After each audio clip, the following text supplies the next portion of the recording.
Welcome to our channel Muslim League Dharwad.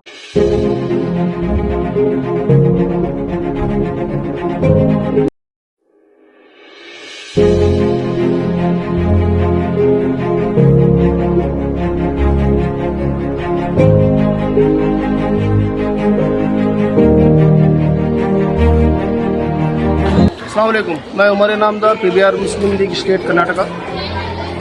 आज मैं यहाँ पर हूँ शीलवंतरवनी उर्दू हायर प्राइमरी स्कूल में। यहाँ पर इस स्कूल के पास आप देख रहे हैं कि कंपाउंड गिर चुका है। गिरकर कम से कम 3 साल हो चुके हैं। 3 साल होने के बावजूद भी सरकारी तौर पर ना कमिश्नर की तरफ से ना ही स्कूल जो डीओ होते हैं या डीडीपीआई की तरफ से कुछ भी हमें इसके ताल्लुक से कंपाउंड के बनाने के ताल्लुक से किसी भी तरह की राहत अभी तक नहीं मिली। इस स्कूल में खुद मेरे बच्चे भी पढ़ते हैं और बहुत सारे पेरेंट्स भी अभी यहाँ पर मौजूद हैं। इंशाल्लाह उनसे भी हम आपको बात कराएंगे। और इसके अलावा तंजीम एसआईओ की तरफ से चांद बादशाह भी यहाँ पर मौजूद हैं। वो भी इस सिलसिले में बहुत ज़्यादा संजीदगी से इसका काम करने के लिए आ जाए। और आज हमने कमिश्नर ऑफिस पहुँचकर वलाई कचहरी यानी जोनल ऑफिसर नंबर 2 को भी, इंजीनियर साहब को भी इसकी पूरी मालूमात दी है और पूरे ताल्लुक से बताया हुआ है। क्योंकि 2-3 दिन पहले ही यहाँ पर शराबियों की बहुत बड़ा हादसा हुआ है। शराब पीकर लोग यहाँ पर पड़े हुए थे। इसकी वजह से बच्चे स्कूल को आने से इनकार कर रहे हैं। तो ये तमाम चीज़ें यहाँ पर हो रही हैं, इसीलिए हम लोग यहाँ पर पहुँचे हैं और हमारे अपनी जानिब से हम इस चीज़ को समझा रहे हैं। ठीक है, मेरे साथ अभी ऐसा के चांद बादशाह है जो अभी बात करें। अस्सलाम वालेकुम, मेरा नाम है चांद बादशाह। मैं एसआई धारवाड़ यूनिट का प्रेसिडेंट हूँ। आप देख सकते हैं कि स्कूल का कंपाउंड गिर के तकरीबन 3 साल हो चुका है और 3 साल में गवर्नमेंट की तरफ से कोई इनिशिएटिव अभी तक हुआ नहीं है। और रिसेंटली एक ऐसा इंसिडेंट हुआ, एक जो पिदोड़ा है पी के यहाँ पे गिरा हुआ था। ऑलमोस्ट स्कूल के टीचर्स थे, बच्चे थे। तो इससे ऐसे सब घटनाएं यहाँ हो रहे हैं। तो गवर्नमेंट के तो इसी के लिए इंडियन नेशनल मुस्लिम लीग और एसआईओ धारवाड़ यूनिट जो है, आज हम लोग मेमोरेंडम देने गए थे डिप्टी कमिश्नर को, डिप्टी मेयर को और दोनों इंजीनियर को। जो हम लोगों ने मेमोरेंडम दे के आए हैं। तो उनसे हमने ये कहा है कि अगर 1 वीक या 3 दिन के अंदर कोई इनिशिएटिव लेके या फिर कोई कंस्ट्रक्शन कंपाउंड का स्टार्ट नहीं होगा तो हम लोग जो है इस रोड को ब्लॉक कर देंगे। अभी हमारे साथ सभी स्कूल के बच्चे के माएँ मौजूद हैं। ज़्यादातर बाप तो काम पर गए रहते हैं। माएँ आज किचन छोड़कर यहाँ पर इस इंसिडेंट के लिए, इस काम के लिए आई है। आज से थोड़ी देर हम बात करें।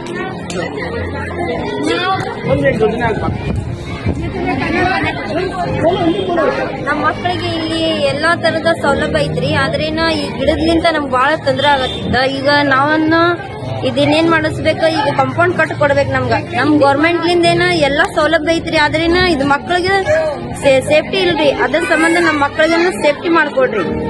ಈ ಕಂಪೌಂಡ್ ಅನ್ನ ಎಷ್ಟ್ ಜಲ್ದಿ ಆಗ್ತಿತ್ತು ಅಷ್ಟ್ ಜಲ್ದಿ ಮಾಡಿಸ್ಕೊಡ್ರಿ. ಅದ ನಮ್ಗಿಂದ ವಿನಂತಿ. ಇಲ್ಲಾಂದ್ರೆ ರೋಡ್ ಬಂದ್ ಮಾಡ್ಬಿಡ್ತೇವ್ರಿ. ನಾವು 3 ದಿವಸ ಅಂದ್ರೆ ನೋಡ್ತೇವ್ರಿ. 3 ದಿವಸ ಆದ್ಮೇಲೆ ನಾವು ತಾಯಿ ಮಕ್ಕಳು ಎಲ್ಲಾ ಕೂಡಿ ರೋಡ್ ಬಂದ್ ಮಾಡ್ಬಿಡ್ತೇವ್ರಿ. अस्सलाम वालेकुम। हमारे स्कूल की वजह से हमें सब जने मिलकर जमा हुए। आज के दिन हमें ग्राउंड के वास्ते सब जने मिलकर बात करना चाहते हैं, बोल रहे हैं। और हमारे बच्चे हमारा रीजन पूछते हैं हमारी स्कूल है कि क्या हमारा ग्राउंड भी बराबर नहीं है, दूसरे दारू पी का को बाटल सकते हैं हमारे स्कूल में। ये सब क्या है, हमना नहीं होना, हमना अच्छा पढ़े होना, हमना रीजन दो तुम्हें। हमारे स्कूल के दारू का अड्डा होता है, पूछ रहे हैं हमारे बच्चे। ये जो 2-3 दिन तक हमें बात कर रहे हैं वो होने, उसके बाद में नहीं हुआ तो हमें पूरे पेरेंट्स जो बच्चे सब मिला को स्ट्राइक करने वाले। हमने 3 दिन के अंदर हमारी जो है हमारी प्रॉब्लम सॉल्व करो तुम्हें। 3 बरस से हमें सोच रहे हैं कि होता बोल को अभी तक नहीं हुआ। अब इसके बाद में जो है हमें पेरेंट्स इस मिल को हमें क्या तो करने वाले, हमें हड़ताल करने वाले। शुक्रिया। ಇವತ್ತು ಇಲ್ಲೇ ಎಲ್ಲ ಪಾಲಕರು ಹಾಗೂ ಮುಸ್ಲಿಂ ಲೀಗ್ ಪಿಬಿಆರ್ ಮುಸ್ಲಿಂ ಲೀಗ್ ವತಿಯಿಂದ ಜಮಾಗೊಂಡಿದ್ದ ಪ್ರೆಸಿಡೆಂಟ್ ಸಾಹೇಬರು ಹಾಗೂ ಎಲ್ಲ ಕಾರ್ಯಕರ್ತರೆಲ್ಲ ಸೇರಿ ಸುಮಾರು 3 ವರ್ಷಗಳಿಂದ ಏನು ಈ ಸ್ಕೂಲಿಗೆ ತೊಂದರೆಯಾಗಿತ್ತು. ಈ ತೊಂದರೆಯಲ್ಲಿ ಏನಂದ್ರೆ ಅತ್ಯಂತ ದೊಡ್ಡ ತೊಂದರೆ ಅಂದರೆ ಕಾಂಪೌಂಡ್ ವಾಲ್ ಬಿದ್ದಿರುವುದು. ಇದರಿಂದ ಆಗ್ತಕ್ಕಂಥ ತೊಂದರೆಗಳು ಅಂದರೆ ಇಲ್ಲೇ ಮಂದಿ ಜೂಜಾಟ ಆಡೋದು, ಶೆರೆ ಕುಡಿಯೋದು ಹಾಗೂ ಇತರ ಅನೇಕ ಚಟುವಟಿಕೆಗಳನ್ನು ನಡೆಸ್ತಾ ಇದ್ರು. ಇದರಿಂದ ಶಾಲಾ ವಾತಾವರಣಕ್ಕೆ ಧಕ್ಕೆ ಉಂಟಾಗಿ, ಮಕ್ಕಳಿಗೆ ಅಭ್ಯಾಸಕ್ಕೆ ಧಕ್ಕೆ ಉಂಟಾಗಿ, ಆಮೇಲೆ ಇಲ್ಲಿ ಸ್ತ್ರೀ ಟೀಚರ್ಸ್ ಏನಿದ್ದಾರೆ ಅಂದ್ರೆ ಲೇಡಿ ಟೀಚರ್ಸ್ ಇದ್ದಾರೆ, ಇವರಿಗೆ ತುಂಬಾ ತೊಂದರೆ ಆಗುವಂತಹ ಪರಿಸ್ಥಿತಿ ನಿರ್ಮಾಣ ಹೊಂದಿದೆ. ಇದರ ಬಗ್ಗೆ ಒತ್ತಾಯಪೂರ್ವಕವಾಗಿ ಪ್ರತಿ ಸರ್ತಿ ಹೋಗಿ ಎಲ್ಲ ಬಿಒಲೋಗಳಿಗೆ ಹಾಗೂ ಕಾರ್ಪೊರೇಷನ್ಗಳಿಗೆ ಹಾಗೂ ಕಾರ್ಪೊರೇಟರ್ಗಳಿಗೆ ಇದರ ಬಗ್ಗೆ ಮನವಿ ಪತ್ರವನ್ನು ಸಲ್ಲಿಸಿದರೂ ಕೂಡ ಈವರೆಗೂ ಯಾರೂ ಇದರ ಬಗ್ಗೆ ಯಾವುದೇ ರೀತಿಯಾದ ಸ್ಪಂದನೆಯನ್ನು ಕೊಟ್ಟಿಲ್ಲ. ಯಾವುದೇ ರೀತಿಯಾದಂಥ ತಮ್ಮ ಕೈಲಿ ಆದಂಥ ಪ್ರಯತ್ನವನ್ನು ಮಾಡಿ ಇದನ್ನು ಗಟ್ಟಿಗೊಳಿಸಬೇಕು, ಕಾಂಪೌಂಡ್ ಅನ್ನು ಕಟ್ಟಬೇಕಾದಂಥ ಪರಿಸ್ಥಿತಿಯನ್ನು ಯಾರೂ ಉಂಟು ಮಾಡಿಲ್ಲ. ಇದರ ಸಲುವಾಗಿ ನಾವು PVR ಮುಸ್ಲಿಂ ಲೀಗ್ ಹಾಗೂ ಪಾಲಕರ ವತಿಯಿಂದ ಇವರೆಲ್ಲನ್ನು ಕರೆದುಕೊಂಡು ಹೋಗಿ ಕಾರ್ಪೊರೇಷನ್ ಸಂಸ್ಥೆಗೆ ಹಾಗೂ ಕಾರ್ಪೊರೇಷನ್ ಕಮಿಷನರ್ಗೆ, ಅನಂತರ ಕಾರ್ಪೊರೇಷನ್ ವಲಯ ಕಚೇರಿಗೆ ಹೋಗಿ ನಾವು ಇವತ್ತು ಒಂದು ಮನವಿ ಪತ್ರವನ್ನು ಸಲ್ಲಿಸಿ ಈ ಸಮಸ್ಯೆಯನ್ನು ಆದಷ್ಟು ಬೇಗ ಸರಿಪಡಿಸಿ ಇದನ್ನು ಅತ್ಯಂತ ಗಟ್ಟಿಮುಟ್ಟಿಯಾಗಿ ಕಾಂಪೌಂಡ್ ಅನ್ನು ಕಟ್ಟಿ ಯಾವುದೇ ರೀತಿಯಾದಂಥ ತೊಂದರೆ ಮಕ್ಕಳಿಗಾಗಲಿ ಅಥವಾ ಶಾಲೆಯಲ್ಲಿ ಕಲಿಸಿ ಪಾಠ ಮಾಡೋದಂಥ ಟೀಚರ್ಗಳಿಗಾಗಲಿ ಯಾವುದೇ ರೀತಿಯ ತೊಂದರೆ ಆಗಬಾರ್ದು ಅಂತ ಒಂದು ಮನಸ್ಸನ್ನು ಇಟ್ಟುಕೊಂಡು ನಾವು ಅತ್ಯಂತ ಕಲಿಕೆಯಿಂದ ಇವರನ್ನು ಸ್ಪಂದಿಸಿ ಎಂದು ಹೇಳಿ ನಾವು ವಿನಂತಿ ಮಾಡಿ ಬಂದಿದ್ದೇವೆ. ಆದ ಕಾರಣ ನಾವು ಈ ಸಂಸ್ಥೆಯ ವತಿಯಿಂದ ಹಾಗೂ PVR ಮುಸ್ಲಿಂ ವತಿಯಿಂದ, ಈ ಸ್ಕೂಲ್ ವತಿಯಿಂದ, ಸ್ಕೂಲ್ ಪಾಲಕರ ವತಿಯಿಂದ, ಮಕ್ಕಳ ವತಿಯಿಂದ ಕೇಳಿಕೊಳ್ಳೋದೇನೆಂದರೆ, ನೀವು ಆದಷ್ಟು ಬೇಗನೆ ಈ ಕಾಂಪೌಂಡ್ ಅನ್ನು ಕಟ್ಟಿ ಇದರ ಸುರಕ್ಷತೆಯ ಜವಾಬ್ದಾರಿ ನೀವು ಹೊತ್ತಬೇಕು.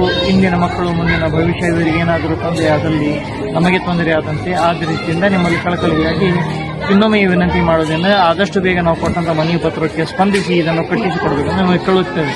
ಒಂದು ವೇಳೆ ಇದನ್ನು ನೀವು ಮಾಡಲಿ ಸಕ್ಷಮವಾಗಿ ಯಾವುದೇ ರೀತಿಯ ಲೋಪದೋಷಗಳನ್ನು ಮಾಡಿದರೆ ಮುಂದಿನ ದಿನಗಳಲ್ಲಿ ನಾವು ಉಗ್ರ ಹೋರಾಟವನ್ನು, ಅಂದರೆ ಈ ರೋಡನ್ನು ನಾವು ಬ್ಲಾಕ್ ಮಾಡುವ ವ್ಯವಸ್ಥೆಯನ್ನು ಮಾಡಬೇಕಾಗುತ್ತದೆ.